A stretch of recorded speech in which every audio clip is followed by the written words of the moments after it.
Bom dia a todos. Que Deus, por sua graça e misericórdia, continue abençoando todas as famílias.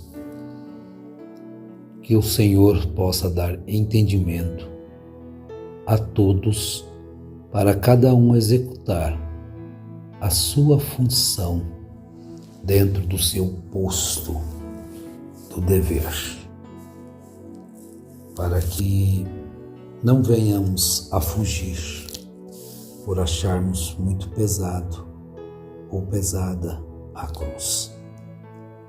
Então nós falávamos sobre a compreensão que as pessoas nos dias de Jesus não compreenderam o seu ministério, como também não compreenderam João Batista e os demais que já tinham sido enviados por Deus para levar Israel à vida que Deus queria que eles vivessem. Mas eles deixaram de viver por causa de suas tradições, que se tornaram superiores às ordenanças de Deus, para viver segundo seus costumes, suas maneiras de entenderem as coisas. Faltou-lhes compreensão para conhecer quem de fato era Jesus. Nós encontramos que Jesus fez uma pergunta aos discípulos: quem dizem os homens ser o Filho do Homem? Muito conhecida esta passagem. E Jesus queria saber a opinião que eles dariam. Então eles responderam. Uns dizem, é João Batista. Outros diziam, Elias. E outros diziam, é Jeremias, ou um dos profetas. Tudo bem? Esta é a resposta deles. E Jesus então queria saber dos apóstolos agora: e vós quem dizeis que eu sou? Porque todos eles estavam citando coisas dos outros. Que dizem os homens? E eles citaram pessoas que foram abençoadas, profetas. Mas Jesus queria agora saber a seu respeito. Veja bem isso, meu irmão, minha irmã. Eu saber a respeito de uma pessoa através de opinião do que os outros dizem, pode ser que eu vá falhar redondamente. Porque cada um pode tomar o seu conceito por falta de compreender as coisas e acharem que Jesus é realmente de fato aquilo que as pessoas estão dizendo que ele é. Mas você tem que ter a sua própria experiência, porque vai chegar o momento de você ter que responder não pelo que o outro diz, mas pelo que você crê. Da mesma forma foi com Pilatos. Jesus lhe dirigiu aquela pergunta: tu dizes isto a meu respeito por ti mesmo ou porque foi outro que te explicou? Então, e vós quem dizeis que eu sou? Então Pedro traz aquela célebre resposta, falando na sua boca o Espírito Santo: tu és o Cristo, o Filho do Deus vivo. Veja bem o conceito que eles tinham de Jesus Agora veja o conceito dos apóstolos ali, Pedro sendo o interlocutor. Tu és o Cristo, o Filho do Deus vivo. Portanto, nós observamos na outra programação a respeito de que você jamais conhecerá de fato quem é Jesus se não tiver o Espírito Santo. Quem dizeis ser o Filho do Homem? Eles não tinham a sabedoria do Espírito do alto para conhecer quem de fato era Jesus. Porque eles viviam num mundo paralelo e não no mundo real de Cristo. Mas eles viviam no mundo religioso herdado por tradição de seus pais. Então veja bem que nascer já numa casa, como diz, de crentes, você pode dizer que é bom e realmente é bom, mas ela pode ser simplesmente um berço esplêndido, como diz o nosso hino nacional na segunda parte, deitado eternamente em berço esplêndido. Olha, deitado eternamente? Isso então leva ao quê? Ao relaxo, à preguiça. Porque não tem que lutar para conquistar, recebe tudo de mão beijada. Mas veja que a vida cristã, ela não é passada assim diretamente de pai para filho. O pai pode orientar também a mãe, mas ele vai ter que ter a sua experiência. Ele quem? O filho. Então, por falta de conhecimento, por não terem a mesma experiência que os apóstolos estavam desfrutando e gozando, eles então acusavam Jesus de coisas que terríveis, até mesmo o acusar de príncipe dos demônios. Então, quando Jesus estava vivendo o seu ministério como filho de Deus, ele foi acusado de viver em más companhias. Em Mateus capítulo 9, verso 11, os fariseus, vendo isto, perguntaram aos seus discípulos: por que come o vosso mestre com os cobradores de impostos e pecadores?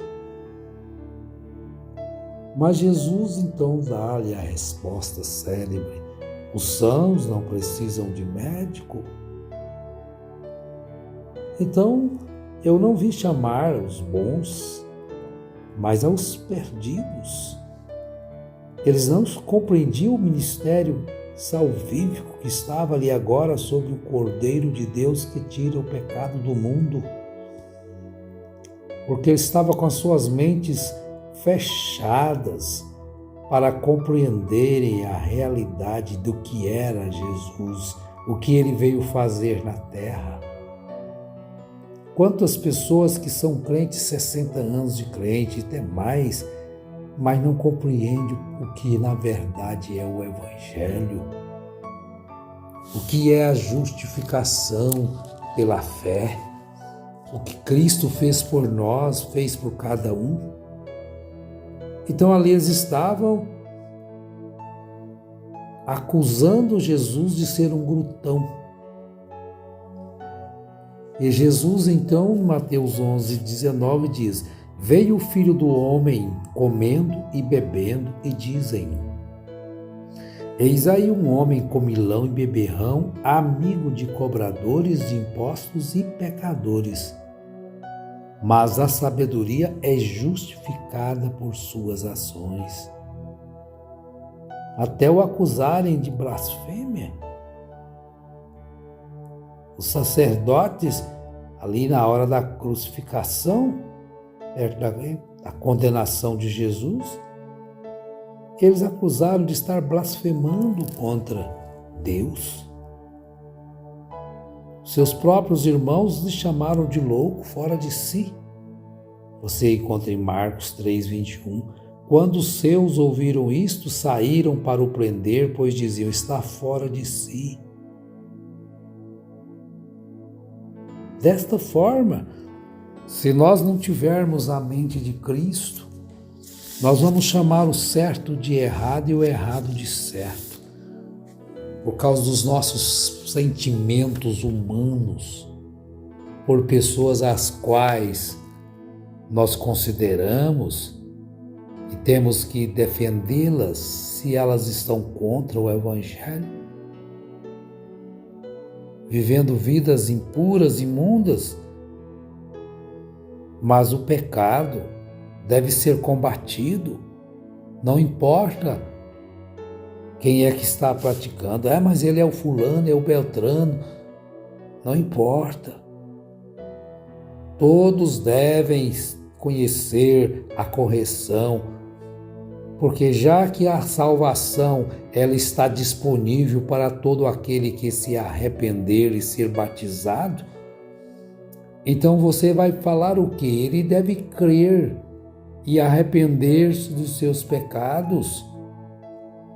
Mas como crerão se não há quem pregue? E como pregarão se não forem enviados? Então Deus sempre envia, Deus sempre enviou alguém com esta missão de pregar o arrependimento, a conversão. Isso quer dizer a mudança de direção.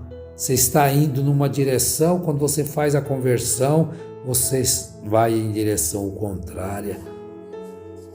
Mas Jesus estava ali para fazer esta mudança, essa transição da velha aliança, daqueles sacrifícios que não eram perfeitos e não podia de forma alguma justificar aquele pecador que oferecia aquele cordeiro, aquela novilha, aquele sacrifício, através de um sacerdócio imperfeito. Mas quando estava diante deles, eles não compreenderam, não tiveram a luz, a sabedoria, para saberem que ali estava o total cumprimento das Escrituras. E o mestre ali sendo acusado, e ele dizendo, examinai as Escrituras. Vocês não dizem que nela tem a vida eterna? Então vão lá, examine, porque elas mesmas testificam de mim. Nela está escrito que o Senhor, Deus, levantaria um profeta semelhante a Moisés e todos teriam que ouvi-lo. Jesus estava, de outras palavras, assim, dizendo isso para eles. Não ignorei só porque eu prego a doutrina de meu Pai e não minha. Mas faltou-lhes a compreensão daqueles momentos. Então Jesus, como Senhor do sábado, ele foi acusado. Ele foi acusado, afrontado. Seus discípulos foram afrontados e o mestre foi afrontado por causa do dia do sábado. A palavra sábado quer dizer o descanso. E Jesus hoje é o descanso. Jesus é tudo. Ele é a justiça de Deus. Ele é a fé perfeita. Ele é o descanso para a alma cansada e abatida. Ele é o sábado. Ele é o cumprimento de toda a lei. Então Jesus estava ali. João 9,16, chega alguns dos fariseus dizendo, este homem não é de Deus, pois não guarda o sábado.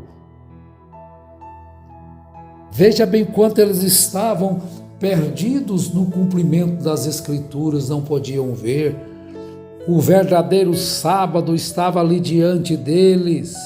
Vinde a mim todos vós que estáis cansados e oprimidos, e eu vos aliviarei. Aprendei de mim, que sou manso e humilde de coração, porque o meu fardo é leve e o meu jugo é suave. o cumprimento daquela escritura estava diante deles, Jesus, o Senhor dos sábados. Mas alguns dos fariseus diziam: este homem não é de Deus, pois não guarda o sábado. Estão vendo? E eles estavam ali crucificando o Senhor, crucificando o Criador do sábado, que estava tirando eles da prisão, da condenação da lei.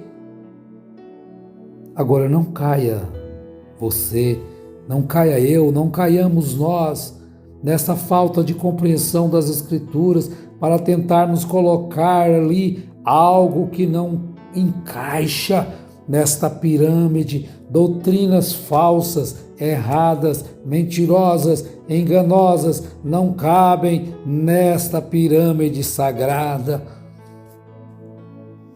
Então, Deus é o nosso Pai amado, é Ele que nos ajuda a compreender todas as coisas, nos dando o Espírito Santo. Senhor, me batiza com Teu Espírito Santo. Sim, me batiza com o Teu seio da redenção, para livrar, abençoar-nos através desse batismo do Espírito Santo, pois sem Ele nós estamos longe de compreender total valor da graça, da misericórdia e do sacrifício de Cristo, que por sua graça nos remiu, nos deu a condição de sermos justificados pela fé em Cristo Jesus. Amém. Deus vos abençoe ricamente.